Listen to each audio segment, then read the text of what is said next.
Welcome to the Locals Only Lounge. I'm your host, Andrew Dyer, back at you. If you are hearing my voice and you're listening to this on Wednesday and you have not listened to the Loyal Locals podcast, you are listening to them in the wrong order. Pause this episode, go back and listen to the main show where we're going to hit all the information that you need to know of the upcoming games for the supporter group.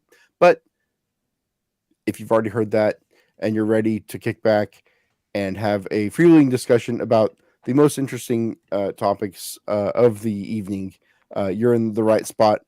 Joined again by producer John Cross. John, hello again. How are you doing? Happy to Great. talk a little more about soccer here. I think we're going to talk some soccer. We're going to talk some soccer TV shows, maybe Soccer some TV shows. Star Wars. Oh my gosh, we're getting into it. And our guest Ken Gartin. Ken, hello, sir. How you doing, my friend? I'm drinking right now a whiskey that is distilled from Shinerbach in honor of you because I know that you're from Texas and barbecue. Oh, wow. How can you not love Shinerbach? Shinerbach is like one of those beers that is just unfuckable with. It just every time hits perfectly. You know, when I was underage drinking, that was like the beer that like I thought was like craft beer. Like that was what like was craft beer to us, is like if you had Shiner instead of like Bud or Miller, like Right. oh you're sophisticated. You've got sophisticated beer taste, man. Wow, you had $6 for that six pack. That's incredible. 'Cause it was always a little bit more than your Buds and your Miller Lights and stuff. I'm just drinking water. I'm trying to get over some crud and decided to stick with water for now. Water as well over here.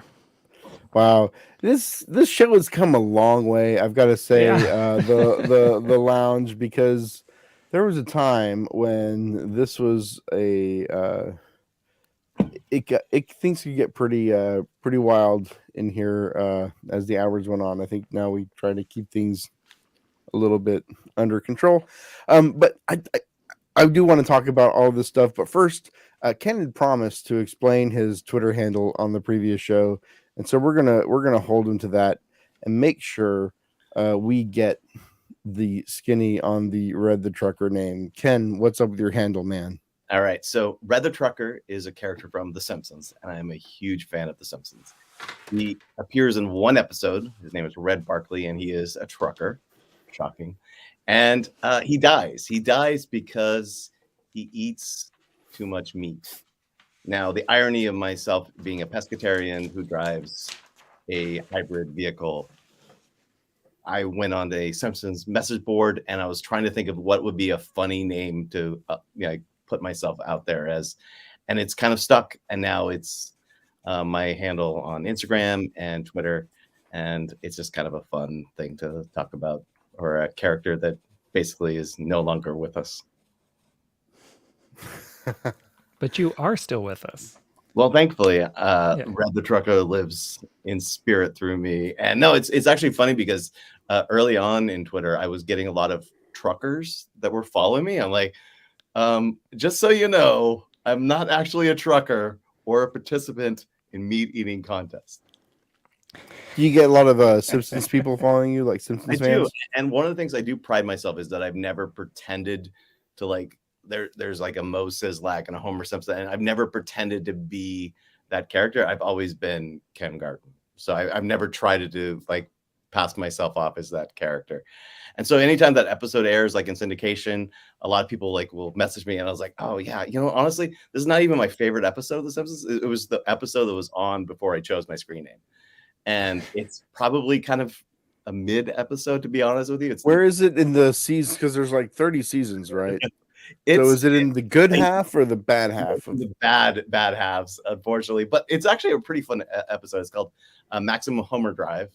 And, obviously Homer has to take over the trucking route after Red passes away. So he and Bart go on an adventure. And again, it's a pretty mediocre episode. Like it's not, You Only Move Twice with Hank Scorpio. It's not any of like the classic episodes. But again, it's one of those ones that it just spoke to me, that like the irony of me not being that character. So it kind of was one of those kind of fun things, and it stuck. And so now it's like, well, I can't really change my screen name because like that's what everybody knows me as. How often do people recognize it? Because I'm not a huge Simpsons fan. Not knowing the canon and having watched 30 seasons of The Yeah. Simpsons. So I do have the Simpsons avatar for display and everything else like that. So every now and then somebody's like, oh yeah, there's that one episode, right? The one where he's mistaken for Tony Randall, who apparently also competed in the meat eating challenge and has his picture up in the wall as well. So it's kind of one of those things where it's a really deep cut. It's not like a very popular character. It's not a character that's appeared obviously more than once. But it's kind of one of those things where it's like, if you know, you know. Yeah. So I know we've got some soccer shows to talk about. I want to start with Wrexham, if we can, John, because Wrexham had quite a week and quite a highlight moment. This is their version of the Open Cup. Well, actually, this was their league match. But this was a league match. I thought this was a cup match. No, this was it. Well, first of all, I want to ask. So Andrew, I'm guessing you didn't watch it. Ken, did you happen to watch the match at all? I didn't know. I just saw the highlight. Yeah, I saw it on Twitter. I saw obviously a lot of reaction to it. It started trending as well. I kind of not paid too close of attention. So I consider myself a Wrexham fan in that I like the show and I kind of want to see it unfold on the show. But I also know that there's no way that I can like hide myself and block all things Wrexham, especially as a soccer fan, that I'm going to see that in my timeline. I'm going to see that as long as I'm following them. And again, it was a very enjoyable show, and I really enjoyed how it talked about building the community, and like a lot of it kind of felt a lot about similar to like your soccer shorts, and like kind of felt like this is what I want the Loyal to be. I want us to have a pub at our stadium, and I want to be able to march with the locals into the stadium, that close, and I want to kick out all the hooligans. And I like, again, it was like it very much felt like a little bit of European soccer for dummies, but in a good way. Like I didn't want it like it felt like a good primer. So like somebody that maybe didn't watch lower division soccer before, that they were able to kind of see, okay, I understand now. Like I'm a huge Eagles fan, and that feeling of camaraderie, having that with the entire town of Wrexham, I can understand that now, coming from Philadelphia. It's funny. I think I should say right now that the rest of this podcast, this episode, will have season 2 spoilers for Welcome to Wrexham. Season 2 is not out yet. I think it'll probably come out this summer, maybe around when they have their match here against Manchester United. That might be kind of a timing thing. A little convenient timing there. So spoiler alert, you're now warned. I'm sorry, John, I interrupted you. No, that's fine. That's a good spoiler alert warning. I kind of, as Ken alluded to, with my doing of soccer shorts before and other things that I like doing with video production, I have been, fascinated by the show because it ties in a couple of different things. It's a documentary, but it's about other people kind of learning about the history and the culture of soccer, and I love all things about the beautiful game. So I have been fascinated about it from a storytelling standpoint. I can't say I'm a fan of Wrexham or anything, but I am always intrigued, and especially this season, I am one of the millions of Americans, maybe not millions, but who have been keeping tabs on what's going on. I have them in my FootMob app, so I just kind of see, well, where are they in the table? Because in my mind, I'm also thinking, how would I craft this as a story, or where are their story elements, or what's going to happen? And this last Saturday was a huge match at the top of the table. Wrexham and Notts County were both at 100 points, and they were playing at Wrexham. And Wrexham has a game in hand, but this was huge. They're with only less, like, I think Notts County has 3 games left now, and Wrexham has 4 games. But this, you know, could decide who wins the league, and whoever wins the league, or at least puts someone in good position here heading into the final few matches of the season. It really gives them control. So that I had this kind of marked on my calendar for a very long time, probably since before Christmas, looking at how these 2 teams were doing in the league. And again, thinking about it from a storytelling standpoint. So I know in Discord, a bunch of people were talking about how to watch the game. Some people wanted to get in and just kind of see. And it was, I don't know what the conversion, it was $9.95 in pounds. So I'm not sure what the conversion rate was. And I figured, I don't care. Like that's a beer at Torero, like I was curious to see how this game would play out between these 2 league leaders. And I don't want to, maybe I'll leave it there and be a little spoiler free, that to not give the outcome, but it was a crazy outcome. I mean, it is the stuff, like you would say you couldn't write this kind of thing. So it was a crazy kind of outcome that they have. But actually, Andrew, I'll let you add anything if you want, but then I think I want to bring up what you shared with me, Rob McElhenney's.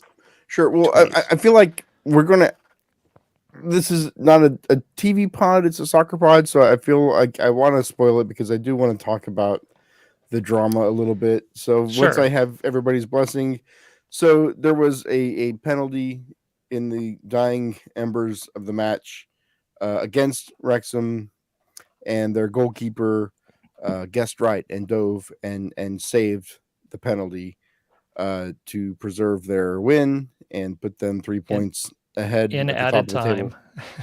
So this was just incredible, and you see the camera go, and there's Rob and Deadpool. They're both there, it's going crazy.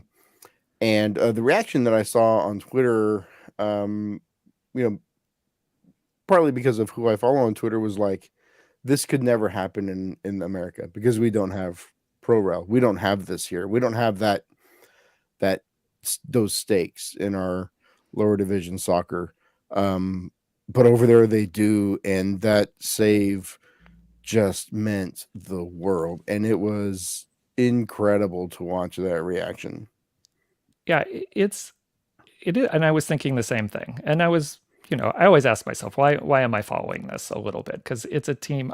People always ask me, do you have a Premier League team you follow? And I say no, because it's 7,000-8,000 miles away. I follow my local team, but I have found myself following kind of loosely, but then intently this last, well, not weekend, it was yesterday morning, and watching this match, and partly for the drama. And I know some people would say, well, we have league races between 2 teams, and okay, so they're going to win the league, or they're in good position. That, I mean, it's not done, right? And there's still tough games coming up, so still things could happen. But at least between these 2 teams that are at the top of the table, there's some separation there right now between the 2 of them. So Wrexham has full control right now, unless they totally blow it, which, the stakes are different. And talking about that penalty kick and saving it, only 1 team in the National League is guaranteed automatic promotion.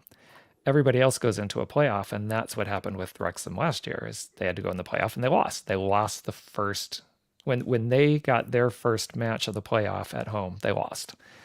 Right, so they didn't even make it far enough. Like, they didn't get to Wembley. They didn't, didn't make the playoffs at all. So this save was, with them being up by 1, and if they would have drawn the match, it would have had completely different implications. And the Mm-hmm. implications are huge. Do you get that guaranteed promotion spot, or do you have to go in the playoff? And both these teams are like, I don't know, it's something ridiculous. They're 25 points ahead of the third place team. It's been these two teams all season long. And it is, the stakes are so much higher. It's not just winning the title, it's winning the title And and moving up. and you know what they're doing, and this is what makes the reality show compelling, especially for like soccer fans, is that they're doing what we all do in FIFA. Like when we play FIFA, like I feel like everybody does Right. this, right? You pick some team in the bottom of the English pyramid, and you play them up. You play a few seasons, and you get to the Premier League, and then you win the Premier League, and you win Champions League, and you're like, wow, I wish because we're all poor, like relatively speaking. That's where it ends. But Right. these guys are doing it in real life, and we're getting to see that. We're getting to see that through them because their goal is to get to the Premier League. Like they want to bring Wrexham into the Premier League, and this is their long-term project. And when you look at the kind of the star power that they bring, you said it was $10 to stream this match. I bet there were American eyeballs on this match that would never in a million years be on a National League match. Exactly. And I sent you Rob Michelini, one of the owners of Wrexham, the guy from Yeah. Always Sunny, tweeted this out today. Now, this is just metrics from Twitter, but if you look at the Twitter mentions, there were more mentions of this Wrexham match than there was against the Liverpool Arsenal match. And the total Twitter views, by far, Wrexham had more views. They had 10 million compared to Arsenal's 3 million and 2 million from Liverpool. So just the eyes on this team, the star power that they bring, eventually that's going to translate into dollars, and in football, dollars means W's. Yeah. Absolutely. And so I'm going to take it the other way. So I am a long-suffering Everton supporter for a very long time. Oh, are they going they're going down to the championship? They're currently above relegation. Oh. But I would say last season, when they were in a relegation battle, I was more invested in watching them because for the most part, most of the time I've been a fan of theirs. They've been middle of the table. Sometimes they'd be kind of creep up to the like 6s and 7s, and then something would happen, the bottom fall out, and then here we are, 12th. So it was kind of nice to like be able to I would get up at 4 a.m. to watch them play Chelsea, and sometimes get a draw or whatever it took to keep them above that line. And I cannot tell you the satisfaction sitting in my office. My boss is facing me in a meeting, and they score that goal to basically keep them up in Premier League. And I jumped out of my chair. I screamed. My boss was like, "Is everything okay?" I'm like, "We're up." And that's all he needed. He knew right there, then and there. And so I can see why Wrexham is so popular because, again, this is a long suffering. This is my people. I'm Welsh. Yeah. So these are my people that they've basically been watching this team and just, not having any success and staying at the very bottom of this unfortunate pyramid. And so I can only what that joy of them being able to move up. I mean, knocking on wood, hoping that everything works their way. The fact that they're going to take a U.S. tour, that they're going to play here in San Diego against Manchester United, that's like the Dallas Cowboys of the Premier League. I think Cowboys tickets are cheaper at this point. But they are the brand name that everybody knows, Manchester United. Mm-hmm. And so it's one of those things where it's it's awesome to see that story coming to fruition. And again, they spend a ton of money, and obviously TikTok is their kit sponsors, and all these money is being infused into the club, obviously because the owners have money.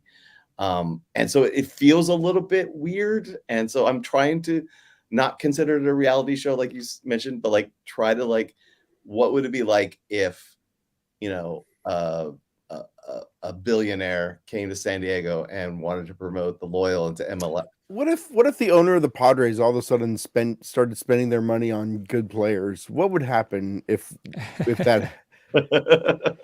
That's kind of what it is, right? Dare to dream. Yeah. Dare to dream.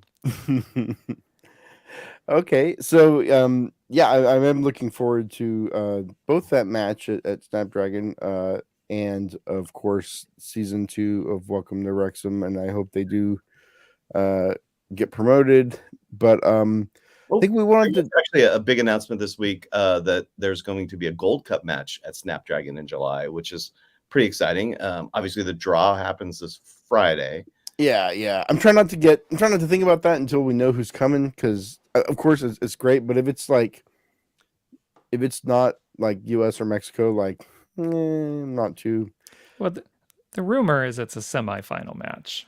We'll find out what it really is once they do the draw. But that's been the rumor. I would feel like the semifinal would probably include one of those two teams.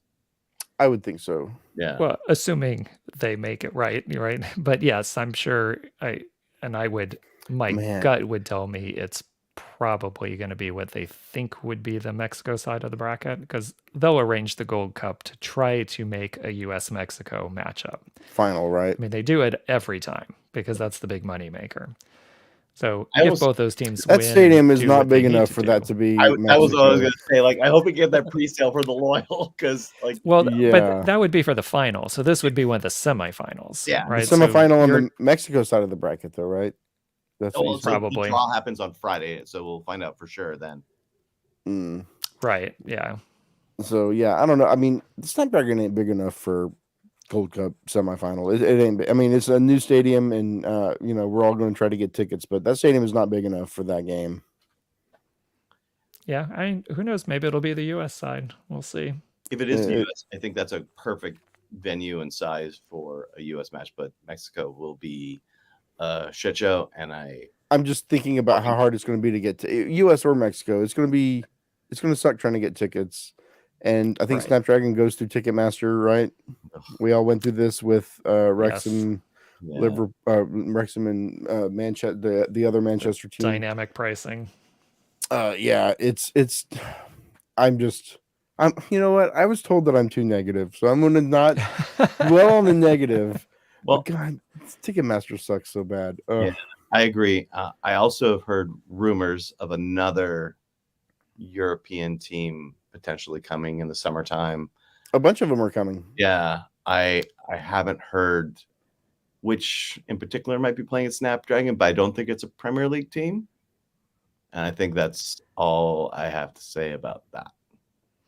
Yeah, there seems to be, like, it's now that Snapdragon has been built, it seems like we are likely moving forward to get our share potentially of some summer soccer, summer European, maybe South African, right? And South American. Yeah, but they're finally starting to realize the soccer market here, and you see the attendance at Wave matches, you see the enthusiasm at Loyal matches, and it's just like, okay, like we need to get stuff happening here. Are you saying that San Diego is a soccer city? I mean, it's a soccer city. You know what? You reminded me. I actually still have this. I got this from the Voice of San Diego PolitiFest, whatever year that was. Right. So I held on to it because I thought this was. I mean, I thought it was clever. Yeah. So I guess we should. I'm going to have to get off the pod at some point fairly soon, but I think we wanted to dive into the streaming wars. Yeah, I was watching a previous episode of The Lounge, and you had a pretty spicy take on Ted Lasso, comparing it to the Nickelback of TV shows. Yeah, I said they're the Nickelback of TV shows. Yeah, like Wow. strangely popular despite being terrible. Okay. That's an interesting. I mean, I don't know how many Grammys Nickelback won, but Ted Oh Lasso's yeah, Emmys, so that's they won an Emmy for best comedy, which is yeah. crazy because it's not funny. It's not a funny show. It's not funny. I mean, it's amusing. You know, it's an amusing show, but it ain't Curb Your Enthusiasm. It won over like very like funny shows, which I feel like it won for other reasons other than being like the funniest show because it's not funny. You watch that Christmas episode, it ain't funny. It's really uncomfortable. Like it makes you uncomfortable when you watch it, and you're like, So you, by the way, you said the magic words because Curb Your Enthusiasm is absolutely the funniest show on television ever. Period. But it's also makes you feel very uncomfortable at times, and you're like, oh God, that Larry David, what an asshole! I fucking hate that guy. And then you're like, oh wait a minute, he actually made a point that I agree with. Wait a minute. No, I identify with Larry. Oh yeah, Larry I David. identify with him. Yeah, for sure. But like when the first season of Ted Lasso came out, it could not have come out at a better time. Obviously, we're deep in the pandemic. We were stuck in our homes. It was graded on a curve. Exactly. It was And so graded on a curve yeah. because we were all depressed and sad, and it was 2020, and things were terrible. There were, social unrest. There were uprisings. There was police violence. There was the rise of these hate groups and these people marching through streets, and like there was a lot of negative things going around, right?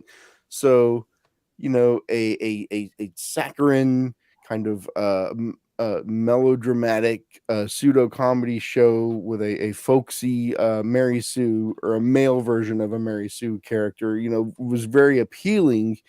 You know, Mary Sue is a device in literature. It's like a character with no flaws, right? And so, they got some criticism for that. In season 2, they decided to like shoehorn some flaws into Ted so that he wasn't such a one-dimensional character. But yeah, I think I mean these are the issues that I have with the show. I wish it was more about soccer than it was about his folksiness. If it was like actually like about soccer, I think it would be a better show. So, and I think the soccer elements are the thing that either love or hate. So, like my mother-in-law will never watch soccer. My wife will hardly like. She's like, "Oh, is there soccer? Yeah, not that interested." I think what the story of the fish out of water coming to a place where he knows nothing about, and he's struggling with his mental health. He's very vulnerable. He's just a person that you kind of, for me anyway, I like identify. Like there's times when I'm at work and I'm like, I have no idea what I'm doing. Should I know what I'm doing? I'm just going to do my best. And as long as like my boss likes me, that's all that matters. And so that's kind of what I connected with Ted. And I understand, like, when they beat Everton, I was like, I should feel something, but I don't, because I want Tisha's team to succeed. I want them to like stay up. I want them to be able to keep going. And again, the soccer is very basic. It's basically, it's just a means to an end. It's a workplace comedy. The workplace just happens to be on a soccer pitch. Mm-hmm. And for me anyway, it works because I like all the characters. I like Danny Trejo. I like any of the You don't think he's a little bit of a racist caricature? Like, you don't think when they introduced him, it was a little racist? Like him running around in the soccer field, in a manner that none of the other players do. I just loved his enthusiasm, and I think that's what I connected with, is that he was somebody so different from, Roy Kent or Jamie Tart or any of the other English stars, that he was like, no, I'm just excited to be here. Like, I'm happy because I can do this, and I get to do this for a living. And Right. that's what I loved about him, because he was another outsider from the group. And then obviously this season we have a new character, Zava, which I think is actually really fun to kind of see somebody that's even better than the other players on the team, and that is elevating them to another level. Because in many ways, I kind of feel like this feels really weird, but Kyle Vassell was kind of like our Zava. And like, man, when we were rolling, Kyle was rolling. And when Kyle was out or whatever, oh man, it was sometimes a kind of a tough watch. And so like that was the way I was kind of like viewing it, as like, oh my gosh, Zava. Like, can you imagine if we had a Zava? You know, what is it going to take to get the USL? Is it Damus is our Zava, or like, I don't know, what is the USL version of Zava? Well, I mean, Demus is better because he exists. He's real, and he scores real goals. But yeah, I mean, I don't know. I haven't watched this season.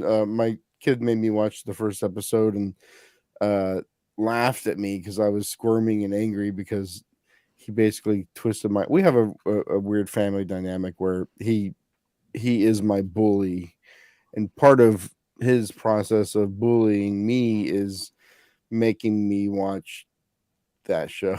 Making me watch Ted Lasso the other night, like knowing how much I hate that show. I witnessed this in person because there was a whole discussion about socks on the bus. Oh gosh, yeah.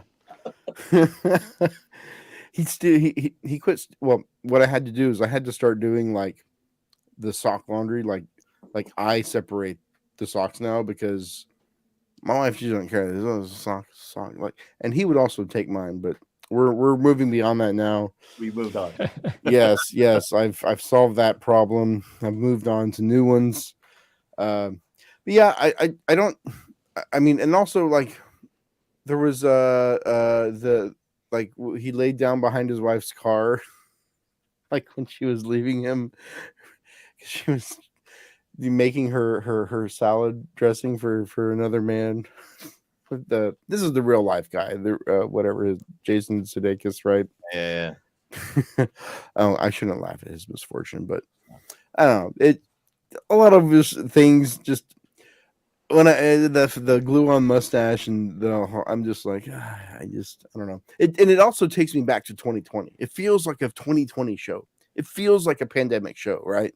And like I feel like as we go on from 2020, a lot of I don't know how much of the art and the media that thrived in 2020 is going to age well. Joe Exotic not going to age well. I don't think Ted Lasso will age well. I don't think. I mean, Bo Burnham. I think Bo Burnham's Inside. I thought it was brilliant, but I think it's. I don't know. I don't think it'll age well. Like I think it's always going to be like in that. If you live through the pandemic, right? Like you're never going to be able to separate these pieces of media from your mindset during the pandemic, right? And like now maybe people who don't remember it, 20 years down the road, they come back to this stuff. Who knows what they're going to think about it? But I feel like it's such a specific and intense aura around 2020 and the stuff that we were listening to and watching that it's the further we get from it, it's going to be tough to like hang on to. Well, yeah, I mean, I'll be honest with you. Like, I was so worried about Curb Your Enthusiasm having an episode about being in the pandemic, and they pretty much just like said, "Yep, that sucked. So we're out now, and we're not having to worry about that anymore. We don't have to do masks or anything else like that." And I don't know that I want to see entertainment that takes place during 2020 and all that happened there. But what I really gravitated towards Ted Lasso was just the positivity. It was just it always felt it felt like no matter how bad things were, he saw the bright side, right? And I think we needed that, and maybe we still need that. I think we still need that. Like there's still happening all over the world. Yeah, and I think that's why I hate the show so much is how positive it is. Because you're a negative person. I'm cynical and yeah, I don't know like if like just unflinching positivity in the face of like, you know, police brutality and global warming and rising fascism is like, I don't think that's the way to meet problems. And I don't know. I feel like there's this just it just rings so false to me. I mean, I think that's kind of, I mean, I don't mean to like try to sit here and like psychoanalyze that stuff, but you mentioned the positivity and like that kind of like, oh yeah, maybe that's partly why I don't like it, because I don't like positivity. Andrew, I'm gonna give you the biggest hug in 109 when we get together next. No, so I mean, here's the thing. Again, I think Tad Lasso's strengths are shining a light on mental health. And I don't know if you watch Shrinking at all. It's also on Apple Plus TV or TV Plus, whatever the angle there is. But I think there's something to be said about being able to say it's okay not to be okay. And it's okay to have negative thoughts in a world that's surrounded by positivity. And that's, you know, people were saying that to Nathan Fletcher, and look what he did. Like, he took advantage of all of this goodwill towards mental health. I'm sorry to bring up. You know what? Apparently, there's an opening in MTS, so I don't know. All right, so let me. Go ahead, John. Well, I was gonna kind of change the direction just slightly here. So if you have a comment, go ahead first, and then. Well, I was gonna say I really like the guy that plays Coach Beard. He guest hosted with Raj on Men in Blazers.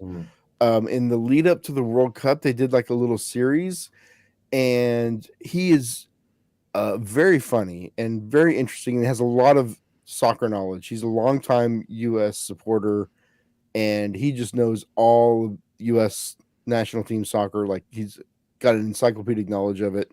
A longtime like soccer guy, and he's very funny on that podcast series, the series he was on with in Men in Blazers. So if you want to like listen to the guy that plays Coach Beard, like his real self, like talking about soccer, super interesting and super engaging. I really liked him. All right, what I was going to say, and this kind of what you just said will help segue a little bit, but we've spent a bunch of the show talking about Wrexham and then about Ted Lasso, and I'll go with you first, Ken. What do you think is possibly the bigger implication in terms of our soccer culture in this country, in terms of maybe viewership or numbers or people supporting their local team? Like, do they have any effect? Will they have any effect? Because clearly the Wrexham team, even though that's a reality show, but it's brought to us by, some big stars, their investment in the team. There is that whole separate story that has made people aware of Wrexham that would have never ever followed a team in the National League. And then we have Ted Lasso also, which, like you said, is a workplace comedy. But it takes place within the promotion relegation of soccer. It's a soccer club. And we've had a lot of people watch Ted Lasso. We have a lot of people watch Welcome to Wrexham. People like in my own household who are not soccer fans who watch both of those things. How do you think that might, in the long run, affect soccer culture in the United States? Well, so, I mean, really, the big date on everybody's calendar is 2026 in the World Cup. Yeah, we're already seeing it. Right. Yeah. So what is the show that's going to make people most excited about soccer? It's a show that's really not that much about soccer, and it's Ted Lasso. Again, I love the story of Wrexham, but it's a much smaller audience. Whereas I feel like a lot of people are subscribed. Well, what are the subscriber numbers? Hulu versus what's the other one? Apple TV. Yeah. I mean, Hulu. A lot of people have Hulu, right? Sure. Yeah, it's part of my bundle, but I feel like there's a lot of people that are only subscribed to Apple TV because of Ted Lasso. Whereas I don't think, like, to me on Hulu, I'm there for Severance, but yeah. You do you. No, Severance is a fantastic show, but I will say this: that I don't think Welcome to Wrexham is even the third best show on Hulu. I think Atlanta is the best show on Hulu. Mm. FX. Yeah, I don't know. I think Ted Lasso is the more pop culture-y. Like nobody is going trick or treating in a Wrexham costume, right? So like I think Ted Lasso is the more pop culture identifying character. I do worry that casual people watching Ted Lasso would get turned off of soccer because the show's so off-putting. But I wanted to make sure I'm sorry, I did not have the chat open, so I know people were reacting like I'm just like running my mouth and people are asking questions, and I'm very sorry that I didn't have the chat open, but I do now. So Jerry does not find the Danny character racist, um, which you know I'm not Mexican, so I mean I'm not the one that says this is that or that is that or whatever, but um yeah I saw Dylan's comment. I did not watch Tiger King at all. I am not part of anything that involves animal abuse, so I checked out of that. Once I heard what it was about, I'm like, yep, that's not for me, and that's okay if it was, and that's what you needed to get through. But it just did not speak to my condition. I liked it. I watched it. I watched every episode, and then I think I watched they came up with another one because there were some updates. Oh yeah, I watched it all. I love white trash. It's like I mean those are my people. Like so I really enjoy I enjoy the unironic mullet demographic there. Yeah. So what about this comment? The one I have on the screen. Wow. Yeah, the thing is I just don't. The thing is the one thing you can't overcome is like the almighty dollar, right? And all of the money is in an American sports industry, right? This professional sports is its own industry in the United States, and it precludes anything like pro rel, right? Like these CEO, these business school, these Harvard business dudes, like they do not think like this. They it just cannot. It's just not the way that American business works. Not the way sports in the United States works. And to suggest that you share or that you uh, gamble your financial position to make the game better is not something that franchise owners in the United States are. I don't think they're going to be willing to do. Like, you know, if the Cincinnati Reds could be relegated, they'd be relegated, but they're never going down to AAA. And the Oakland A's could be relegated. They would be. I mean, the Loyal draw more people than the Oakland A's, right? But they have no incentive to do anything with their team because they're guaranteed their spot in their league. They're making money no matter what with the revenue sharing. So why spend it on players when I can just put it in my pocket? And that's America. That's American capitalism. That's American sports. And there's no way that any of these owners that would own these teams that would be in this pro rel pyramid are going to gamble their financial position just because it makes the game better. They don't give a shit about the game. So when I close my eyes and I think, what is the perfect world? I think about what would happen if the MLS and the USL merged and they had one super league, whereas the top teams would be, in this level, and then the bottom teams could push their way up. And I would love that. Like, to me, that's the dream. That's the AFL NFL merger. That's the way that would be amazing if there was a way somehow. The only thing is, well, could an MLS team play at Torero Stadium? No. We'd have to play at Snapdragon. And then can a USL team draw enough fans to make any kind of money at Snapdragon? That's the $1 million question. Well, if we were playing for promotion, they would. I mean, Wrexham plays in a league not as competitive as USL, and you look at their stadium. Look at what they draw. Look at what the second division and third division teams in the EFL, look at their stadiums. Look at where they draw. Look at where Sunderland plays. Look at how much. I mean, it's it's it's one of those things that we all, as like soccer fans, know that is possible. But you know, Dylan says that MLS isn't in charge of it, and that's true. It's U.S. soccer, but if we've learned anything about the business of soccer, I'm assuming we all watched the FIFA documentary. These U.S. soccer, all these people are all, I don't know. I don't want to say anybody is one way or another. Nobody's been charged with anything, but I don't have a lot of optimism for the interest of the fans and what's good for the game to prevail. And I'm just, I, I hope I'm wrong, but do either of you think that there's a chance? I do. I think things are changing.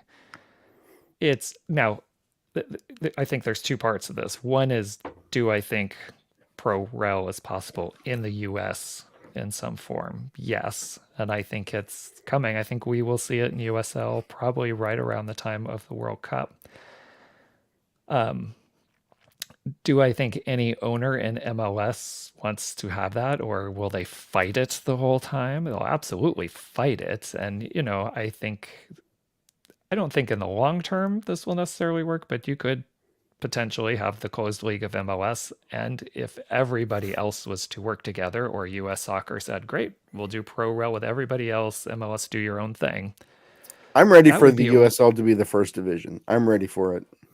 I'm here for yeah, that. well, I know that there are some people within groups in USL that would like to see that. And I know there are some groups within the USL that are happy with their station, right? They're happy to be the AAA version of soccer. So I think those are even internal conversations that are happening among the USL. And it's, do I see it as a potential of happening? Yes. I agree with what Dylan says. I think this Wrexham show has kind of allowed people to see the potential of promotion. I think sometimes people only look at the promotion side and they don't look at the relegation side.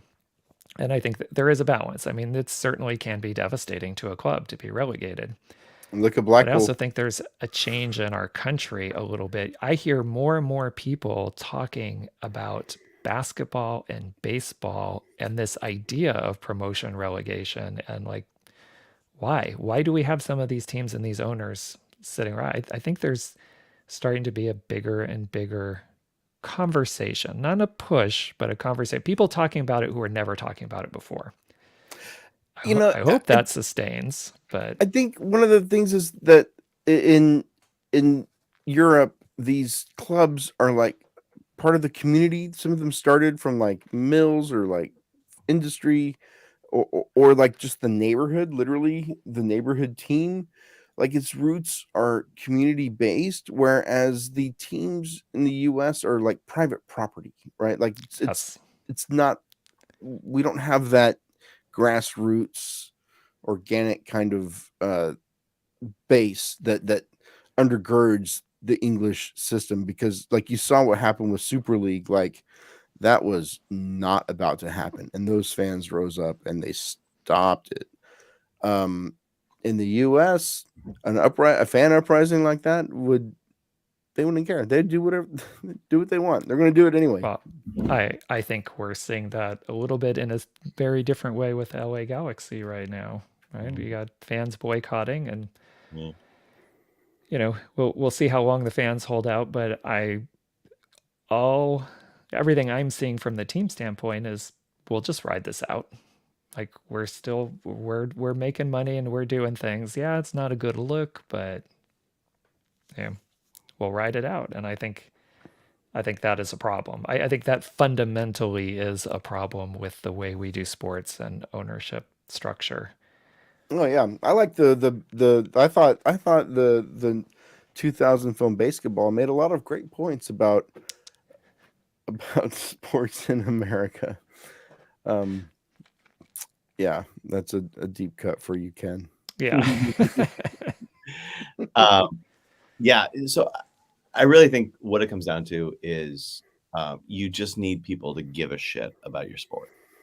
And right now, unfortunately, soccer is not in the give a shit for the American people because they want football, they want NBA, they want baseball. Those are the primary sports that people give a shit about. You know, the U.S. women's national team played Ireland in a friendly and was on HBO Max. How many people watched that compared to the Lakers play-in game against Minnesota?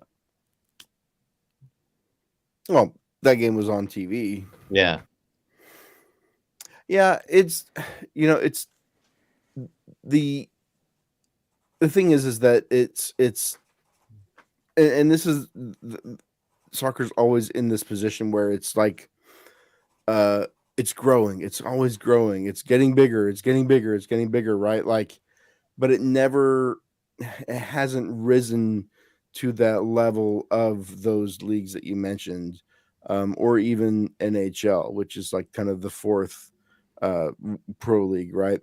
But all of that comes, we're in this weird flux in time right now, right? Because the thing that made those leagues grow the way that they did was TV deals, right? So in the 1940s, boxing is the biggest sport in the United States, yeah. right? The NFL didn't exist, right? NBA was on tape delay in the early 80s for the NBA finals, right? You couldn't even watch it live. But you know, you get Jordan comes in, you get Magic Bird, you get some storylines, you get a TV deal, things take off. I think the NFL. I remember when they signed. I was just a kid, but I was a dork, and I watched the news all the time. But they signed a deal with Fox. I remember when the NFL signed its deal with Fox in the early '90s, and it was like it was a big deal. It was like the biggest deal at the time, and it really propelled the NFL to what it is now. Because when I was a kid, the NFL was popular, but it wasn't like it's not like it is right now. It wasn't all encompassing. It wasn't ESPN 20. I mean, I was eating lunch the other day, and there was a TV on where I was at on ESPN, and it was like football day in America or whatever, and it's March, bro. Like, it's March, and you've got you're having NFL shows. So anyway, I think my point is that those sports had certain advantages, and that doesn't exist anymore because you don't have an audience that is just watching broadcast TV or cable TV like before. And so soccer's trying to find its streaming thing. They're trying to find these platforms. It's just going to take. If they get there, they're going to have to go a different route because those routes that those leagues took kind of don't exist anymore. All right, well, I do not want to extend this because I know we're getting ready to wrap up, but I do want to maybe put on the table for next time because today was the launch of the Golazo Network, 24-hour station.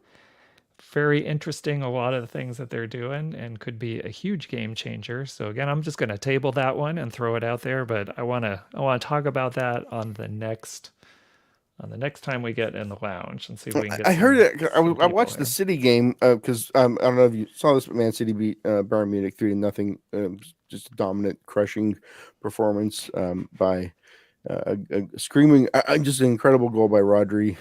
Harlan scored, and Bernardo Silva, I think, also scored. Just incredible goal. But anyway, yes, they won. But in this broadcast, it was mentioned that Golazo was starting because Paramount Plus has Champions League. I haven't seen it yet. I haven't watched any show yet. But you just reminded me that I need to, and yeah, that would definitely be interesting to come back and report on. What is it any good? I mean, that's a lot I of time did, to and I fill. think it's going to be a game changer. So I But we'll follow. give it a week. We'll I give it a week and come back and talk about it. Yeah, All I right. follow the Twitter account. I am a Paramount Plus subscriber, mostly for Star Trek, but also The Wave and WSL.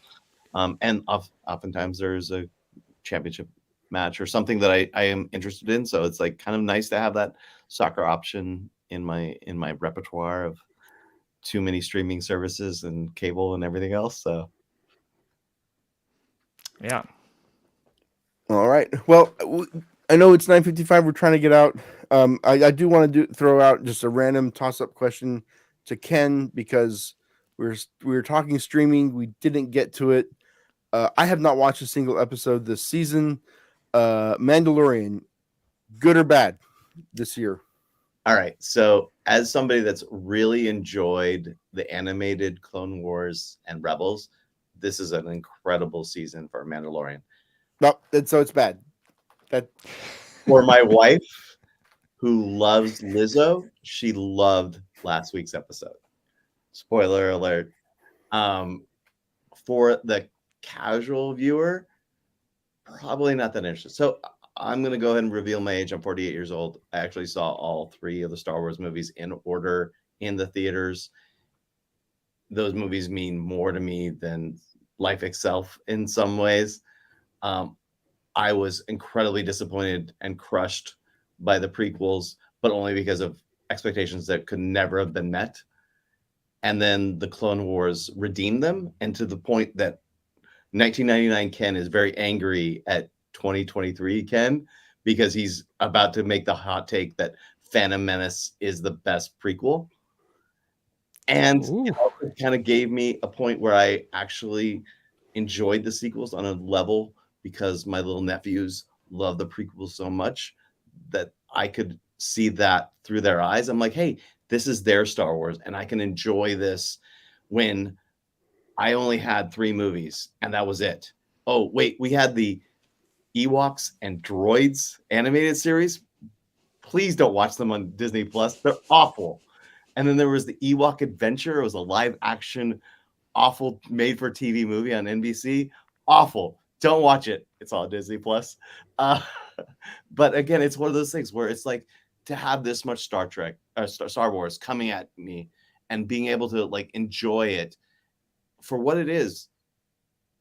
I can go back to that first time of seeing the Star Destroyer coming over the screen and just that awe. And I can just enjoy it. So I have my alarm set for 6 a.m. tomorrow to watch The Mandalorian's episode 7. I can't wait. Is it good? Sure. I enjoy it. It's not, it doesn't have to be perfect. It doesn't have to be Andor. Andor is a fantastic show. But if every Star Wars show was like Andor, I'd have so much anxiety. I'd need to be on medication because it's so. Yeah, I think the issue with Mandalorian is the first 2 seasons were so strong, and I mean it was kind of a little bit of a episode of the week to it, more so than other shows that we're used to nowadays. But I think the way that season 2 ended was kind of perfect, and like you don't need any more, right? But I mean, it is Disney. It's the mouse. It's the money machine. But I have not watched this season, so I can't critique it. The only thing that I saw was on Twitter because people were roasting the hell out of it was the Jack Black Lizzo scene and their wooden performances and just the ridiculous like knighting in a culture that has no reason to have knights. I mean, just very strange wooden performances, bad dialogue. Hey, if you were friends with Dave Filoni and he's like, hey, Andrew, do you want to be in an episode of a Star Wars project? Would you not say hell fucking yeah? Oh, I don't fault anybody for Yeah, taking the check. I don't fault anybody. paycheck. I think it's just like, hey, I've got kids. I want to say, hey, I'm in Star Wars. Yeah, and I did like the Andor series. I have not watched. No, I think I watched the Obi-Wan 1, 2. I've just been like I'm so tired of Marvel. I'm so tired of Star Wars. I'm so tired of these IP franchises. Like, god damn, give me something new. I'm actually watching Beef now, which I've only seen the first episode, but it's really I like that. I'm just like, give me something different. Like, enough of the fucking superheroes and the lightsabers. Like, I just want something new. Like, everything is IP IP franchise now, and I think I'm just fatigued with that. So I just look at this like super critically. Like I physically can't enjoy things anymore. But I did grow up with like you, like with the Star Wars films on VHS and uh, the George Lucas CGI Special butt edition. fest when he released them ahead of the new trilogy. Um, Does your you son know, like? nah, he doesn't care. I Oh, mean, he likes. Okay, my kid liked playing Battlefront. He liked Battlefront.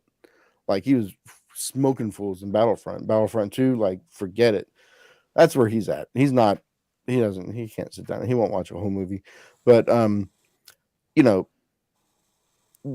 the acting has always been a little wooden and bad in these films, and the I think the trilogy, the prequel trilogy, was some of the worst performances of all of that. And if you're grading it on that curve, then it might be a little unfair because these are movies for children, and you kind of have to remind yourself of that every now and then. The fandom, the toxicity around the fandom is off-putting. The ubiquitousness that these things are just everywhere. Like it's not geeky to like Star Wars because like everybody likes Star Wars. Like it's as mainstream as it gets.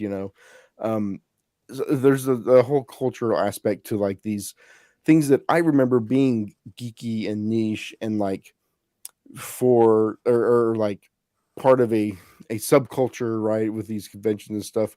Watching everything that used to be just a hobby, comic books, I used to collect comics, all that stuff. Watching it all become the culture is very strange to me. It's not geek culture or nerd culture. It's just the culture. You go to Comic Con and it's like you want to vomit because it's like, oh my god, there's a 50-foot tall transformer, inflatable transformer in the parking lot. Like, you know, they're just repackaging our childhoods and selling it back to us. So that's, I know John is John, are wanting to you? tap out. I think at Yeah, this I was gonna point, say, John, are you a Star Wars fan or? I am, yes, Yeah. but Would not a Red the Trucker Star Wars fan. you I'm say not you to your level of greatness. original trilogy, prequel trilogy, sequel, or Oh, well, I mean, kind of like you guys, my age, I was in fourth grade when um, the original Star Wars came out. So I saw them all in the theater and waited in the lines and being a kid and all the excitement, being in elementary school through high school between the three movies. And yeah, loved them. And they were so different. The theater experience of seeing the original Star Wars, and we don't have the giant theaters anymore, but seeing it in a giant theater with more than 1,000 people, and just like you said, the opening shot of the Death Star coming over, it was like nothing I had ever seen in my life, and it had a huge impact. And again, as someone who likes to do video, I think that was something that really piqued my interest in video. Like, I think for people who are a little bit younger than me, Jurassic Park might have for other people. The special effects were amazing. And yeah, I always have a soft spot in my heart for those. Didn't really like the prequel trilogies.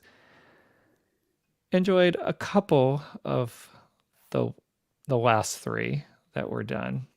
Um, but I think I also enjoyed them for what I was able to just sit back and enjoy them for what they were, and frankly, episode 7, I guess it would be, was basically episode 4. It was just funny how they were very similar in storytelling, but I think also as I get older, I'm less critical about some of those things and just enjoy them for what they are.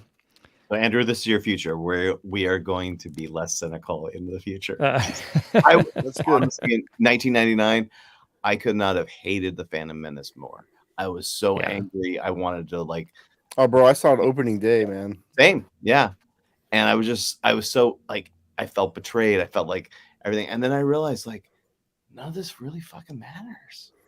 It's a Star Wars movie. This is a Star Wars movie that you've been waiting for so long that no matter how it was written or how it was acted, they were never going to meet your expectations because you had basically decades of expectations waiting for that. You had playing in the backyard with your best friend of like, what would happen? How did this all happen? And it could never have been as good as what you had in your head. Yeah, exactly. I didn't see him in the theaters. I was too young. I was born in '79, so I missed all of them in the theaters. But it was still like I was more in like the hand-me-down Star Wars toy age. Like I had a lot of hand-me-down Star Wars toys. None of them they were pretty much out of stores by the time I was like that prime toy age. But yeah, it's just the way that like the whole industry works nowadays of just like reaching back into the dominant like the dominant consumer demographics childhood and like bringing that stuff back. So like in 10 years you're going to see a bunch of stuff for people who were kids in the mid 90s and early 2000s, and then that's going to be the dominant culture because they're going to be that demographic. It's just this cycle of regurgitating They and just so on. released 2 Scream movies in the last year or so. Right. There you go. And then Netflix has these shows, and I used to watch them, and then I'm like, you know what? I'm not going to play this game with Netflix anymore. But like the movies that made us, the toys that made us, like just pieces of content that are kind of interesting, but like it really is literally just TV shows about this crap you were playing with when you were 6.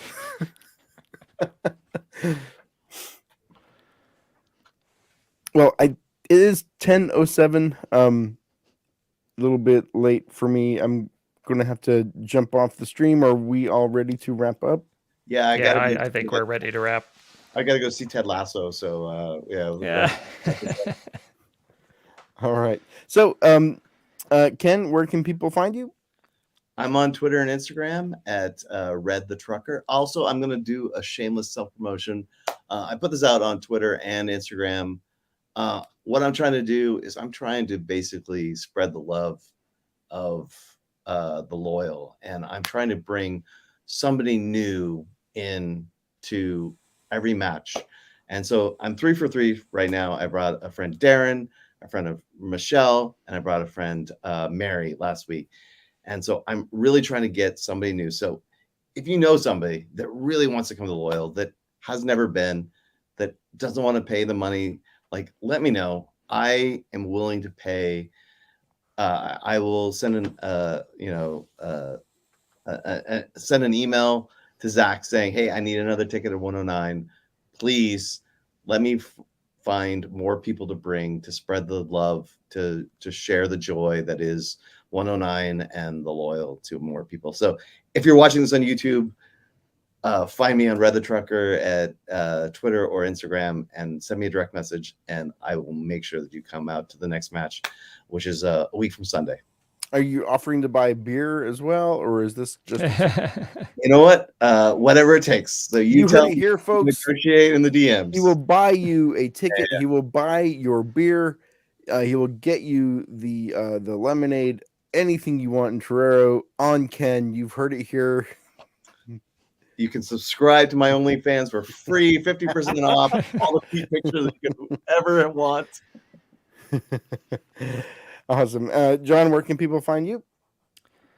You can find me at John Cross on Discord, and I just want to quickly say to Ken, I think that's awesome what you're doing. Anyway, I know you started doing that, and I think, I have 2 season tickets, and sometimes I'm there on a media credential, so I do give up my season tickets to some other people, or maybe do a transaction there in the Discord, and I might see if I can match what you're doing and try to see if we can get some new blood in 109 as well. So you got me thinking about that as well on my tickets end, and beer on John and Ken. What a deal! If you stayed to the end of the lounge, what the hell is wrong with you? Or like... yeah. Listen, free tickets, free beer, lemonade. It's total package. hit these guys up. We're all on the Discord. You don't have to be a paid member of the locals to access the Discord. Free members also get access. So if you're not a member, get in the Discord, join these conversations. They happen 24/7. Check out our other Bum TV media products. You will find the Bums Breakdown tactical show on your feeds tomorrow. And keep an eye out for the interview show, which will be returning after this week. I'm Andrew Dyer. Find me on Twitter at Andrew P. Dyer. And thanks for spending time with us. We'll see you all next week.